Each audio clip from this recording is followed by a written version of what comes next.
tiesiog kaip papildomai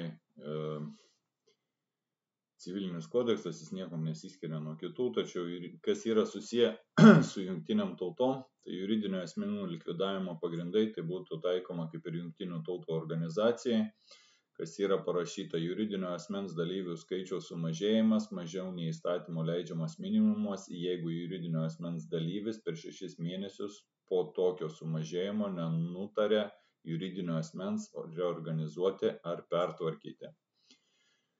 Juridinio asmens steigimo pripažinimas negaliojančiu vadovaujantis šio kodekso 2.11.4 straipsnio. Tai turint omenyje apie tai, jog Jungtinių tautų nuolatinės saugimo tarybos narių skaičius yra 5 ir atsižvelgiant į JTO saugumo tarybą, jie sudaro 5 juridiniai asmenys, tai yra Kinija, Prancūzija, TSRS ir Jungtinė karalystė. Mes turim omeny apie tai, kad Trumpas nori išstoti, o kodėl tai yra tarpusavėje susiję, kad Kinija, Jungtinės Amerikos valstijos, Prancūzija, TSRS, Tarybų sąjunga, Jungtinė karalystė, tai yra tarpusavėje susiję su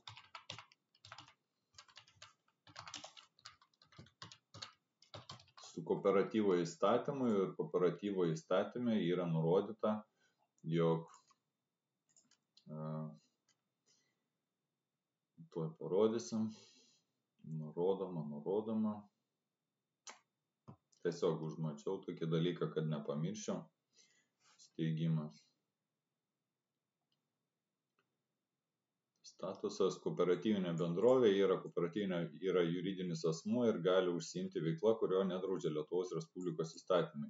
Tai Jungtinės tautos yra kooperatyvas, kadangi jie čia patys savarankiškai nieko nerašo,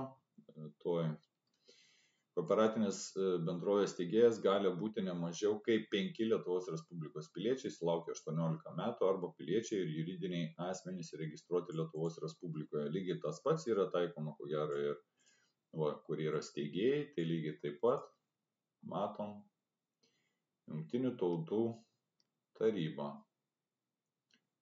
Saugumo taryba yra atsakinga už tarptautinės taikos ir saugumo palaikymą, veikloje remiasi Jungtinių tautų chartija, saugumo tarybos darbas vyksta be jokių išankstinių sąlygų ar planavimo. Chartija. Čia buvo jos steigėjai 5 tos pasirašyta konferencijoje 5 metais, birželio 26 dieną. Įdomiai. Pasirašė 50 valstybių, chartija įsigaliojo spalio 24, panašiai kaip pas mumis konstitucija, kai ją ratifikavo 5 nuolatinės saugumo tarybos narės. Brūkšnelis, tai 5 nuolatinės saugumo tarybos narės. Kinija, Kinijos liaudies respublika, Prancūzija, Sovietų sąjunga, vėliau ją pakeitė Rusijos federacija, Jungtinė karalystė, Jungtinės valstijos. Chartijos punktai turi paklusti visos šalis narės, be to chartijos punktams turi paklusti visos šalis narės. Be to chartijoje teigiama, kad šių šalių įsipareigojimai jungtinėms tautoms yra aukščiausi kitų sutarčių įsipareigojimų. Jungtinių tautų chartiją yra ratifikavusios daugiau pasaulio valstybių. Viena žymesnių išimčių yra Vatikanas, kuris jungtinėse tautose turi stebėtojo statusą ir todėl nėra pasirašęs chartijos. Tačiau Vatikanas,